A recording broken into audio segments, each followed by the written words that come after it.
দোয়া করি, আল্লাহ তুমি আমার হায়াত বাড়াইয়া দিও আল্লাহ। আমি জানো তার চেহারা রেখা, আমি জানো তার নুরানি চেহারা দর্শন করিয়া আমি তার হাতে কালেমা পড়ে ঈমান আনিয়া আমি মুসলমান হইয়া জানো দুনিয়া থেকে বিদায় হতে পারি। বলেন সুবহানাল্লাহ। একজন হিন্দু আমার নবীর জন্য পাগল, আর আমরা মুসলমান আমার নবীর জন্য পাগল হইতে পারলাম না রে বাবা। এবার গুলরাজ এবার মক্কা থেকে মদিনার দিকে যায়। মদিনাতে যাওয়ার পরে মসজিদ নবীর কাছে গেলেন। আমার নবীজি মসজিদের ভিতরে তালিম করতেছেন সাহাবায়ে কেরাম নিয়া। যেমনি আমার নবীর চেহারার দিকে তাকাইছে, গুলরাজের চোখ বেয়ে বেয়ে পানি পড়তেছে।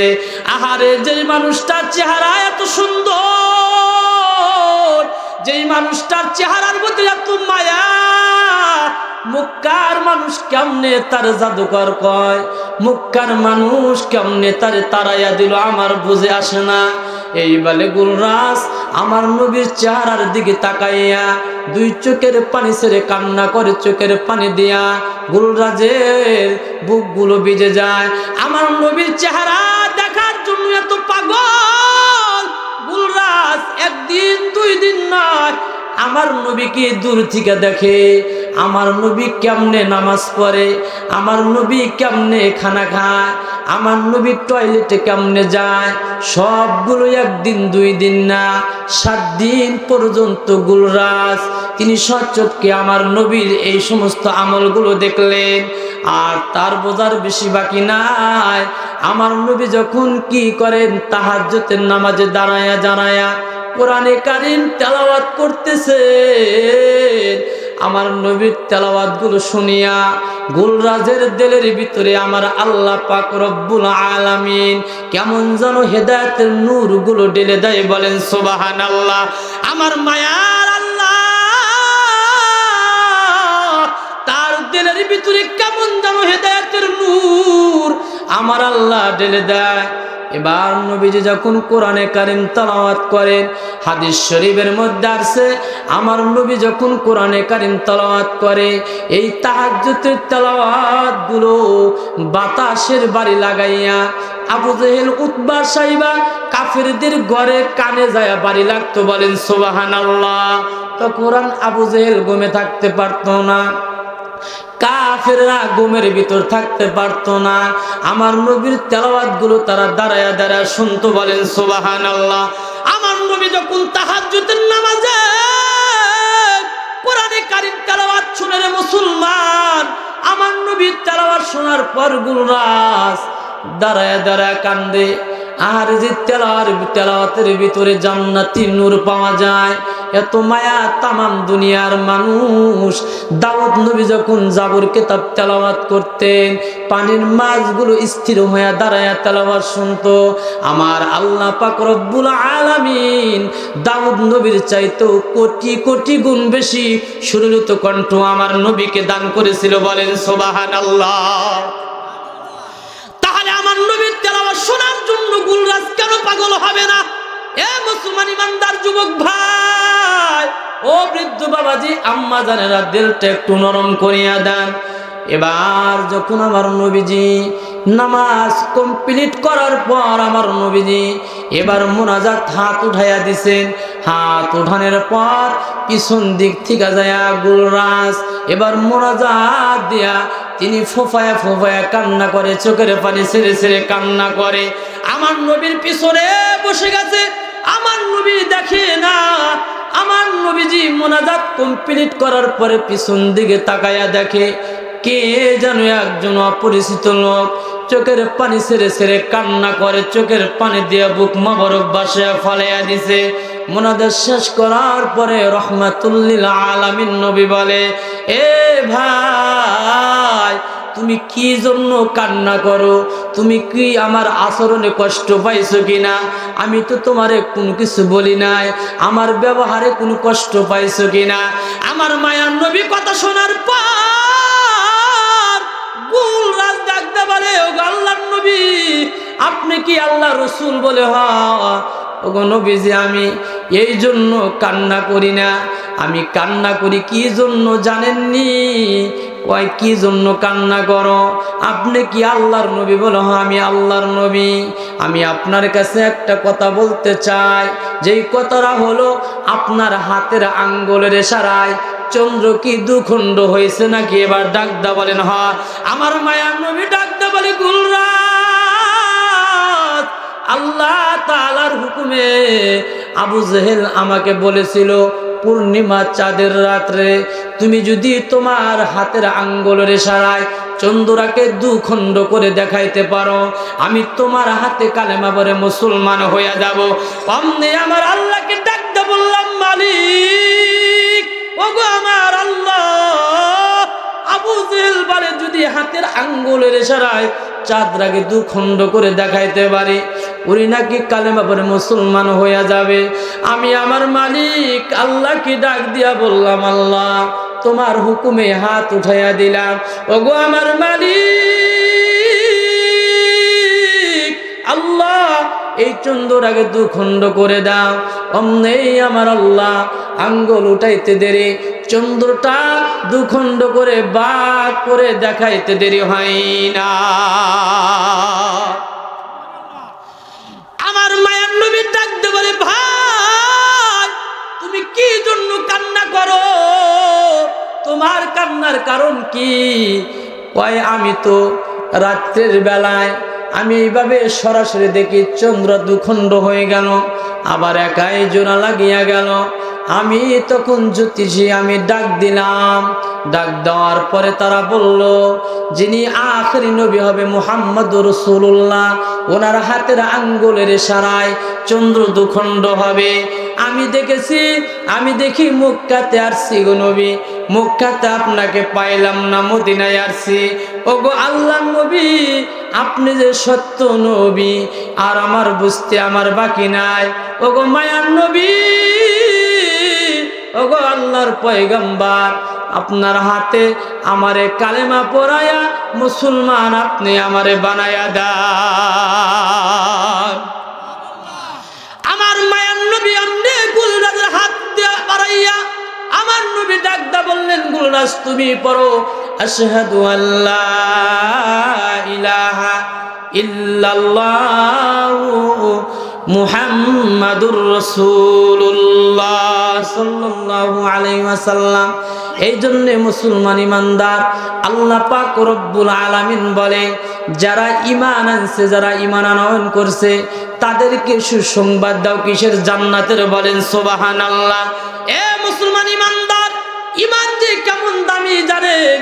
ঈমান ছাড়া আল্লাহ তাআলার কাছে যাওয়া যাবে না, ঈমান ছাড়া জান্নাতের কোনো কাজ হবে না। আল্লাহ পাক রব্বুল আলামিন ডাকদা বলে ইন্নাল্লাযীনা ক্বালু রাব্বুনাল্লাহ, আল্লাহ পাক রব্বুল আলামিন বলে যেই মুমিন বলবে আমার রব হলো আল্লাহ, এই কথার উপর সে একমত পোষণ করবে, এক চুল পরিমাণ নড়চড় করবে না। কারণ ঈমান তো এমন ঈমান হওয়া দরকার যে ঈমান তোমার জীবন যদি দেওয়া লাগে জীবন দিবা, কিন্তু ঈমান থেকে এক চুল পরিমাণ পিছপা হওয়া যাবে না। আমার মায়ের আল্লাহ ডাকতে বলে আর দুনিয়ার মানুষ ঈমানটা যদি সুন্দর করতে পারো, ঈমানের উপরে যদি তুমি ইস্তেকামাত থাকতে পারো, আমার আল্লাহ ডাক দাওয়াই বান্দা আমি তোরে কি পুরস্কার দিমু জানোনি? দুনিয়ার কোনো বাড়ি তোমারে দেব না, দুনিয়ার কোনো এমপি মন্ত্রীর পাওয়ার তোমারে দেব না, দুনিয়ার কোনো ক্ষমতা দেব না। কারণ দুনিয়ার ক্ষমতা কয়দিন? এমপি যদি হও বড় ওজনে 5 বছর, কথা ঠিক কিনা বলেন? চেয়ারম্যান যদি হও বড় ওজনে 5 বছর তোমার ক্ষমতা, এমন ক্ষমতা দিয়া কোনো 4 পয়সার লাভ নাই, কথা ঠিক কিনা বলেন? এ মুসলমান ইমানদার, এমন ক্ষমতা পাওয়ার পর যদি অপব্যয় হয়, কোন নেতার জুতার বাড়ি খাওয়া লাগে, কথা ঠিক কিনা বলেন? কোটি কোটি টাকার মালিক এক একজন 200-300 কোটি টাকা দিয়ে বাড়ি বানাইছে, আজকে ওই ফ্ল্যাট বাড়িতে ঘুমাইতে পারে না, ওই ফ্ল্যাট বাড়িতে কুত্তা বসবাস করে, কথা ঠিক কিনা বলেন? কোটি কোটি টাকার মালিক, ব্যাংকে টাকার অভাব নাই, জনগণের টাকা মাইরা খাইয়া কোটি কোটি টাকা খরচ করে বাড়ি বানাইছো। আমার আল্লাহ ডাকতে বলে বেঈমান, ব্যাপকভাবে আত্মসাৎ করে খাইছো, তোমার এই বাড়িতে তোমার জায়গা হবে না। কোন জায়গায়? জেলখানার ভিতরে যাও, ওই জায়গায় মশা আছে, ওই জায়গায় আরামের নরম কোনো বিছানা নাই। কথা ঠিক কিনা বলে? তাহলে বোঝা গেল দুনিয়ার ক্ষমতা পাওয়ার পরে যদি কেউ অপব্যয় করে, নাফরমানি করে, আমার আল্লাহ পাক রব্বুল আলামিন এই দুনিয়াতেই তাদেরকে শাস্তির ব্যবস্থা করে। কথা ঠিক কিনা বলেন? করে কি করে না? বিশ্বাস না হয় মুসলমান ইমানদার শেখ হাসিনার ৩২ নাম্বার বাড়ির দিকে তাকায়া দেখেন, ওই জায়গায় কুত্তা এখন প্রসাব করে। কথা ঠিক কিনা বলেন? এ মুসলমান ইমানদার, ৫ই আগস্টের আগে কিন্তু এই বাড়ির চতুর্দিক দিয়া কুত্তা বাহিনীর অভাব ছিল না। কথা ঠিক কিনা বলেন? আমার মুসলমান বাবাজিরা রে, আমার আল্লাহ এমন ভাবে ধরেছিল রে মুসলমান ইমানদার, রান্না করার খাবার কিন্তু শেখ হাসিনা খাইতে পারে নাই। কথা ঠিক কিনা বলেন? এ মুসলমান ইমানদার যুবক ভাই, এখান থেকে শিক্ষা গ্রহণ করো, ক্ষমতা চিরস্থায়ী না। কথা ঠিক কিনা বলেন? এই জন্য আল্লাহ পাক রব্বুল আলামিন ডাকদা বলে, আরে দুনিয়ার মানুষ, ইমানটাকে যদি সুন্দর বানাও, ইমানটারে যদি স্বচ্ছ বানাইতে পারো, ইমানটারে যদি তুমি সাহাবীদের মতো বানাইতে পারো, আল্লাহ পাক রব্বুল আলামিন বলে আমি কি পুরস্কার দিব জানো? যেই পুরস্কারের কথা তোমার চক্ষু কোনোদিন দেখে নাই, তোমার কানে কোনোদিন শ্রবণ করে নাই, তোমার অন্তরে কোনোদিন কল্পনা করতে পারো নাই। আল্লাহ পাক রব্বুল আলামিন বলে উদখুলুল জান্নাতা লা খাউফুন আলাইকুম ওয়ালা আনতুম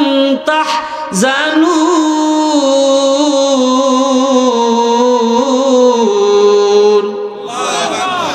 আল্লাহ রাব্বুল আলামিন ডাকলে বলে, আরে দুনিয়ার মানুষ, উদখুলুল জান্নাতা, ইমানটা বড় সুন্দর বানাইছিলা, ইমানের উপর জীবন পরিচালনা করছো।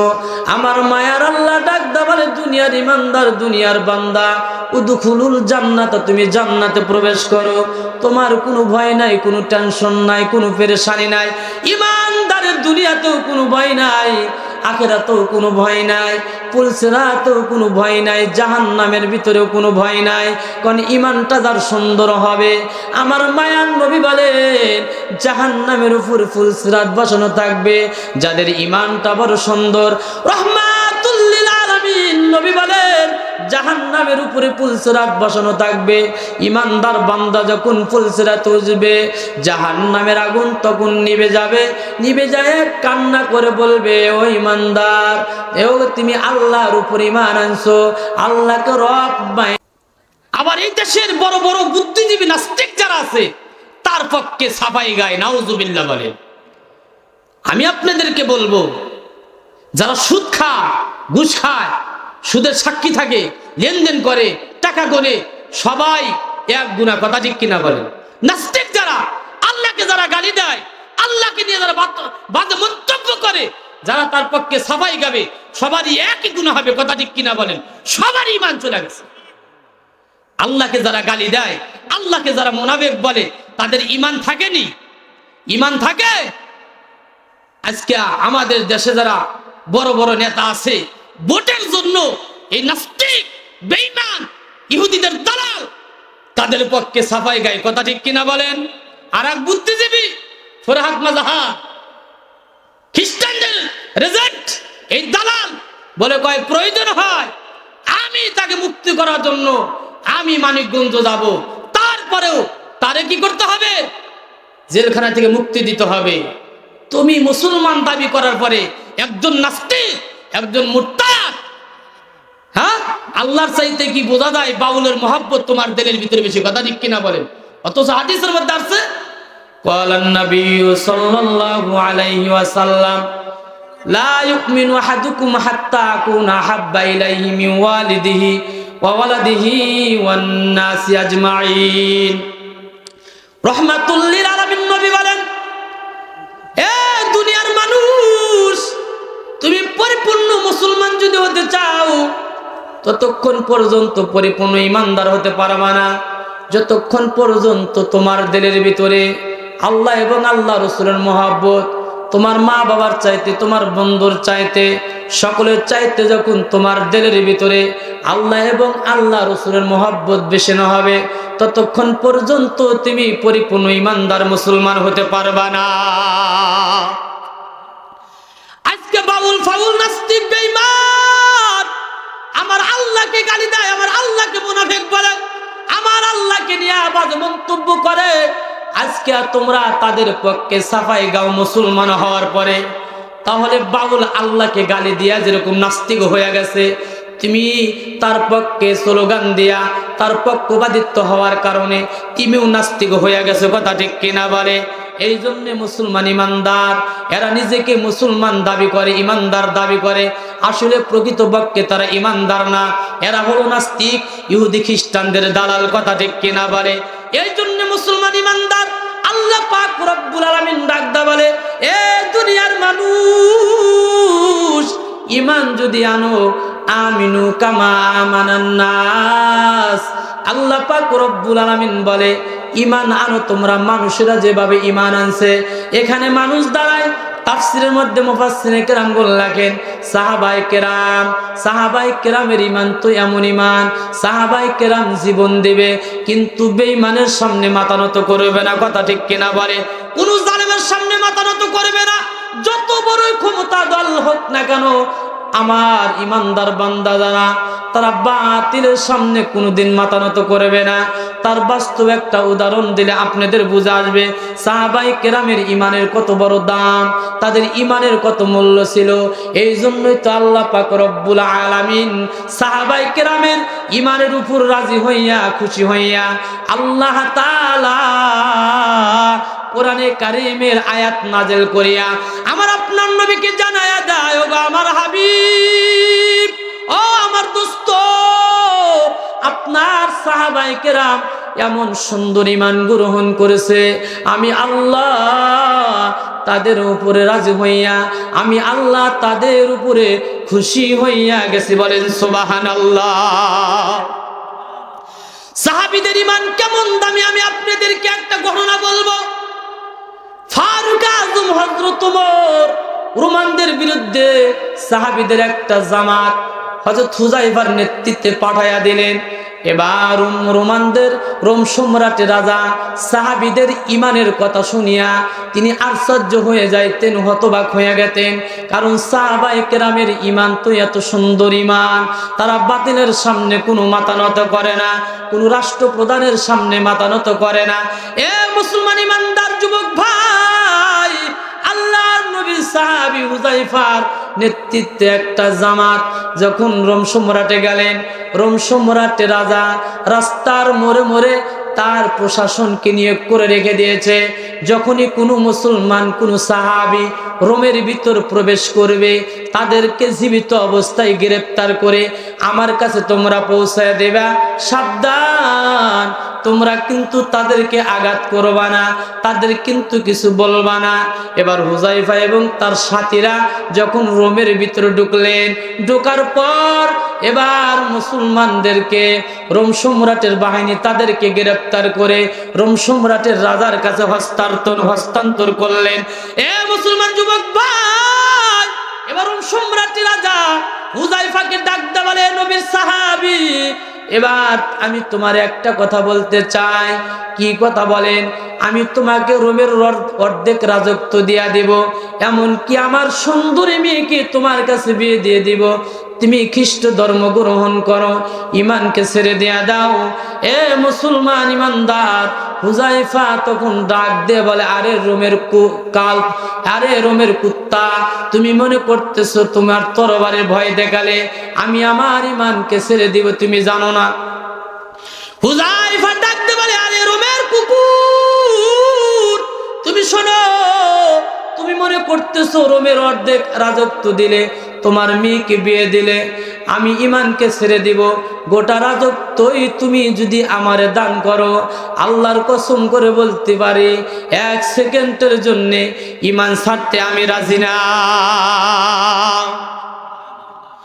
প্রয়োজন হয় আমি শাহাদাত বরণ করব, কিন্তু ইমান আমি ছেড়ে দিব না। কারণ ইমান আমি যদি শাহাদাত বরণ করি, ইমানের জন্য যদি আমি জীবন দেই, আমার জীবন দিতে দেরি, আল্লাহর জান্নাতের ফুলের মালা আমার গলায় পড়তে দেরি হবে না। কথা ঠিক কিনা বলেন? যদি জিহাদ মাঠে মাগো মৃত্যু হই, তোমার চোখে যেন জল ঝরে না। যদি জিহাদ মাঠে মাগো মৃত্যু হই, তোমার চোখে যেন জল ঝরে না। কিয়ামতের পরিচয় দিবে তুমি আল্লাহ,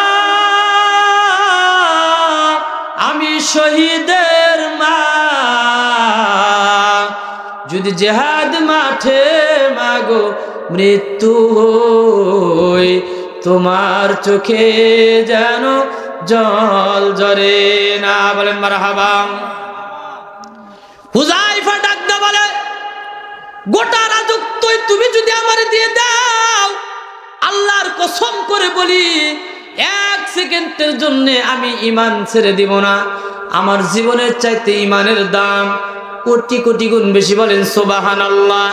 এই জন্য মুসলমান ইমানদার এবার বলল তোমারে হত্যা করা হবে, তারপরেও কাজ হলো না। এবার হুযায়ফাকে শুলিতে চড়ানো হলো। তুমি যদি খ্রিস্ট ধর্ম গ্রহণ না করো, শুলিতে চড়ে তোমারে হত্যা করা হবে। এ মুসলমান ইমানদার যুবক ভাই, হুযায়ফা তারপরেও তারে কিন্তু ঈমান থেকে এক চুল পরিমাণে সরাইতে পারে নাই। এ মুসলমান ইমানদার এবার তার প্রশাসনকে ডাকদা বলল, তাদেরকে একটা অন্ধকার ঘরের মধ্যে বন্দি করে রাখো, খানা বন্ধ করে দাও। যখন খানা পাবে না, আপনি আপনি শরীর দুর্বল হয়ে যাবে, তখন তারা ঈমান ছেড়ে দিয়া খ্রিস্ট ধর্ম গ্রহণ করবে। বলেন নাউজুবিল্লাহ। ওরা তো জানে না সাহাবীদের ঈমান কেমন দামি, সাহাবীদের ঈমানের পার কেমন। জীবন দিতে পারে কিন্তু ঈমান দিবে না। এই জন্য হুযায়ফা এবং তার সাথীদেরকে নিয়ে অন্ধকার ঘরের ভিতরে বন্দি করে রাখলো। কিছুদিন দেওয়ার পর যখন না খাইতে খাইতে চেহারাগুলো শুকাইয়া গেল, শরীর যখন দুর্বল হয়ে গেল, ওই সময় কয়েকদিন পরে তাদের জন্য শুকুরের গোশত নিয়ে যায়। এবার তাদের সামনে যখন শুকুরের গোশত নেওয়া হলো, নবীর সাহাবীরা এবং হুযায়ফা এই নাপাক খানাগুলো সামনে দেখার পরে বলে, ঈমানের পাওয়ার তো এমন পাওয়ার, শরীর দুর্বল হলেও কিন্তু ঈমানের পাওয়ার কমে না। এমনি ভাবে তারা জোরে আওয়াজ করে বলল, তোমাদের নাপাক খানাগুলো এখান থেকে তোমরা নিয়ে যাও। এ মুসলমান ইমানদার দেখেন, বেঈমানের সামনে তারপরে মাথা নত করে নাই। এক পর্যায়ে কোনো কাজ হলো না।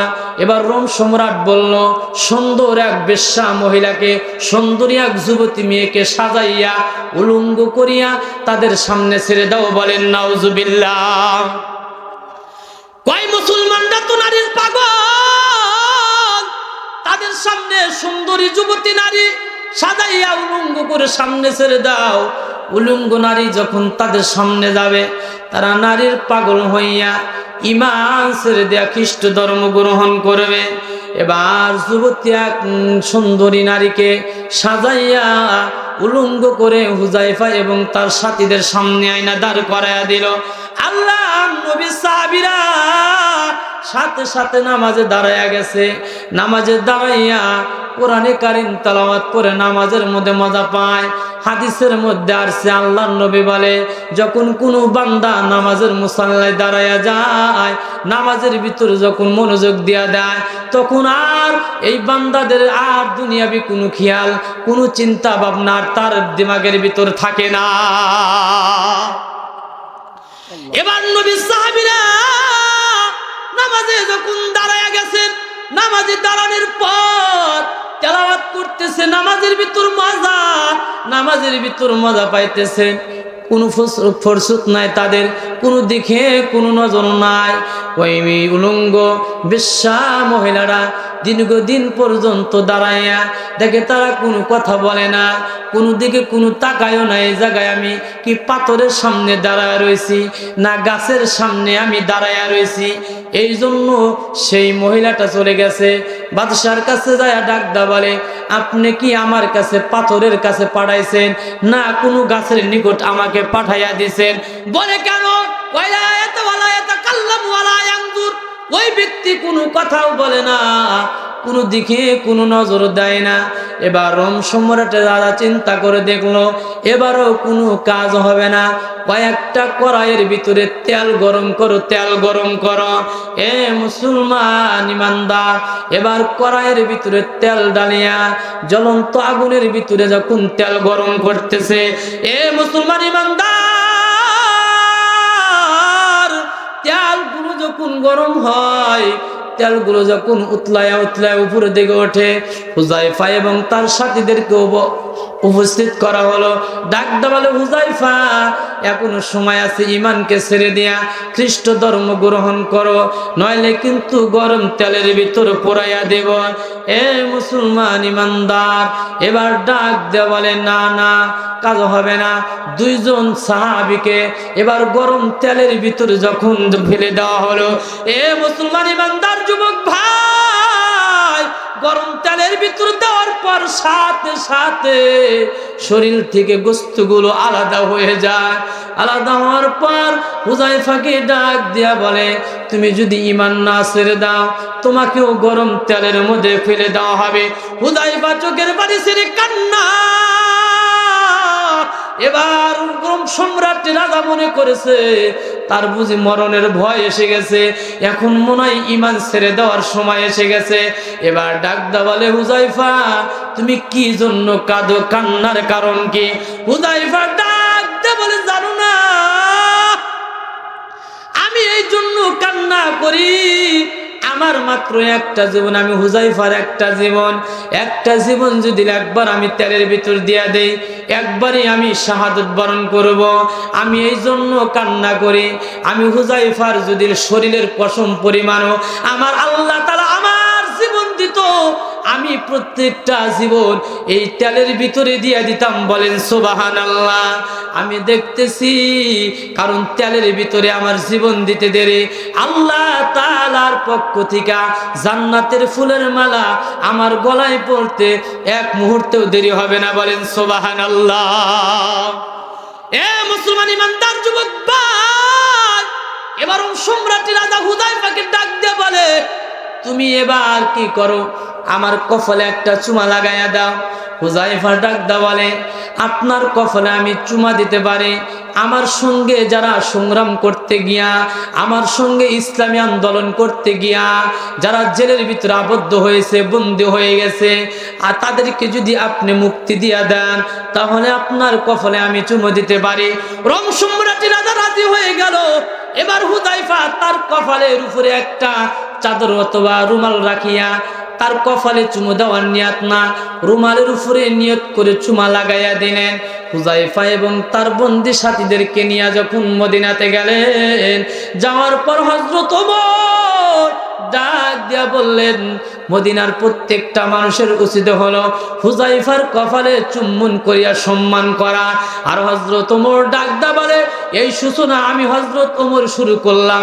হযরত ওমর হুযায়ফার বুকে জড়াইয়া সর্বপ্রথম কপালের মধ্যে চুমু লাগাইয়া দেয়। এই জন্য মুসলমান ইমানদার যুবক ভাইরা রে আমার, আল্লাহ পাক রব্বুল আলামিন ডাক দেয়া বলে, দুনিয়ার মানুষ আমিনু কামা আমানান নাস, তোমরা ঈমান আনো মানুষেরা যেভাবে ঈমান আনছে। মানুষ দ্বারা সাহাবায়ে কেরাম সাহাবীদের মতো যদি ঈমান যদি আনতে পারো, এই দুনিয়াও তোমরা কোনোদিন পরাজিত হবা না, আখিরাতেও কোনোদিন পরাজিত হবা না। কথা ঠিক কিনা বলেন? এ মুসলমান ইমানদার, এই দুনিয়াতে যে সমস্ত সাহাবায়ে কেরাম ঈমানের পক্ষে সংগ্রাম করেছে, তারা কোনোদিন পরাজিত হয় নাই, বিজয় লাভ করেছে। কথা ঠিক কিনা বলেন? কি লাভ করেছে বলেন? বিজয় লাভ করেছে। পরাজিত হয়েছে? পরাজিত হয় নাই। সব জায়গায় সাহাবায়ে কেরাম বিজয় লাভ করছে। কথা ঠিক কিনা বলেন? কারণ হলো যারা ঈমানের পক্ষ থাকবে, আল্লাহর পক্ষ থাকবে, দুনিয়ার কোনো পরাশক্তির ক্ষমতা নাই তাদেরকে পরাজিত করতে পারে। কথা ঠিক কিনা বলেন? দুনিয়াতেও যারা লাফালাফি করো, ইসলাম দেখলে যাদের গা জ্বলে, ইসলাম দেখলে যাদের ভালো লাগে না, আলেম ওলামা দেখলে যাদের ভালো লাগে না, তোমরা মনে করতেছো যে আমরাই জয় হব না। কোনদিন ইসলামের বিপক্ষে যায়া কেউ দুনিয়াতে টিকতে পারে নাই। তোমরাও যারা ইহুদি খ্রিস্টানদের দালাল আছো, আবু জাহেলের তরসরি আছো, তারাও টিকতে পারবে না। কথা ঠিক কিনা বলেন? আজকে কোনো বেঈমান বলে ইসলাম জীবনে ক্ষমতা যাইতে পারে না, কোনোদিন যাইতে পারবে না। নাউজুবিল্লাহ বলেন। সারা পৃথিবী ইসলাম ভারতবর্ষ 850 বছর শাসন করছে। কথা ঠিক কিনা বলেন? ইসলাম এই জন্য মুসলমান ভাই এখন সারা বাংলাদেশের সকল মানুষ স্বপ্নে দেখতেছে এবং বাস্তবেও কিছু নমুনা আমরা দেখতে পাই। কথা ঠিক কিনা? যে ইসলাম সামনে ক্ষমতা যাবে। কথা ঠিক কিনা বলেন? ইসলাম যদি ক্ষমতার মসনদে বসে ভাই, একজন কৃষক তার ন্যায্য অধিকার পাবে। কথা ঠিক কিনা বলেন? একজন ব্যবসায়ী ন্যায্য অধিকার পাবে। আজকে আপনার জায়গায় আপনার টাকা দিয়ে ব্যবসা করেন, চাঁদা না দিলে সেখানে থাকা যায় না। কথা ঠিক কিনা? আপনি এই দেশের নাগরিক, আপনার ব্যবসার টাকা দেয়া প্রশাসনের বেতন হয়, রাষ্ট্রীয় বেতন হয়, এমপির বেতন হয়, মন্ত্রীর বেতন হয়। আজকে আমাদের সেই অনেক মুসলমান ভাই জুলুমের শিকার হইতেছে, নিজের টাকা দিয়া নিজের দেশে ব্যবসা করে, চাঁদা না দিলে দোকান বন্ধ, নইলে হত্যা। কথা ঠিক কিনা বলেন? হাজারো ঘটনা এই বাংলার জমিনে ঘটতেছে। এই জন্য আমি আপনাদেরকে অনুরোধ করব, যদি ন্যায্য অধিকার পেতে চান, এই দেশে যদি শান্তিতে থাকতে চান, আরামে থাকতে চান, ইসলাম ক্ষমতায় ছাড়া বিকল্প আর শান্তির চিন্তা করার কোনো রাস্তা নেই। কথা ঠিক কিনা বলেন? আসেনি? আসেন। আমলিক বলছে মদিনার সুন্নতে দেশ চালাবো। মদিনার সুন্নতে দেশ চালাইছে না? ওনাদের মন মতো যখন যেখানে মন চাইছে ওইভাবে চালাইছে। কথা ঠিক কিনা বলে? ওনাদের বিপক্ষে গেলেই রাত্রিবেলা নাই, সাদা পোশাক লাল পোশাক পয়রা নিয়ে গেছে। কথা ঠিক কিনা বলেন? হয়েছে না এরকম? এটা কি মদিনা সুন্নতের দেশ চালাইছে? এখনো আমাদের দেশে অনেক মুনাফিক আছে যে আমরা যদি ক্ষমতায় যাই আমরা মদিনার সুন্নতের দেশ চালাবো। তোমাদের পূর্বেরা, তোমাদের ভাইরা যেভাবে ধোঁকা দিয়েছে, তোমরাও ধোঁকাবাজ, তোমাদের চালায়। কোনোদিন এই বাংলার জমিনে শান্তির আশা করা যাবে না। কথা ঠিক কিনা বলে? যারা মানুষের মাল আত্মসাৎ করে, মানুষের ইজ্জতের আঘাত করে, যারা চাঁদাবাজি করে, তারা কোনোদিন মানুষের ইজ্জত আবরুকে হেফাজত করতে পারে না। কথা ঠিক কিনা বলেন? এই জন্য ভাই আমরা যদি কি করতে পারি, আমরা যদি নিজের ইমানটাকে হেফাজত করতে চাই, নিজের ইমানটাকে হেফাজত করতে চাই, তাহলে আল্লাহর কোরআন এবং নবীর আদর্শকে আমাদের মজবুতভাবে ধরতে হবে। কথা ঠিক কিনা বলেন? আল্লাহর কোরআনকে ধরা দরকার আছে না নাই? এই জন্য আমি আপনাদেরকে উদারত আহ্বান জানাবো। আল্লাহ পাক রব্বুল আলামিন বললেন, যারা ঈমান আনয়ন করছে তাদেরকে সুসংবাদ প্রদান করো। কিসের? আন্না লাহুম জান্নাতিন তাজরি মিন তাহতিহাল আনহার। আল্লাহ রব্বুল আলামিন বলেন, যারা ঈমান আনয়ন করেছে, ঈমানের উপর জীবন যাদের পরিচালনা করেছে, আল্লাহ পাক রব্বুল আলামিন বলে জান্নাতের সুসংবাদ প্রদান করো তাদেরকে। কেমন জান্নাত দিব জানেন? যে জান্নাতের তলদেশ দিয়া নহর জারি থাকবে। বলেন সুবহানাল্লাহ। এ মুসলমান ইমানদার, দুধের নহর থাকবে, শরবতের নহর থাকবে, শরাবের নহর থাকবে। রে মুসলমান ইমানদার, শরবতের নহর থাকবে।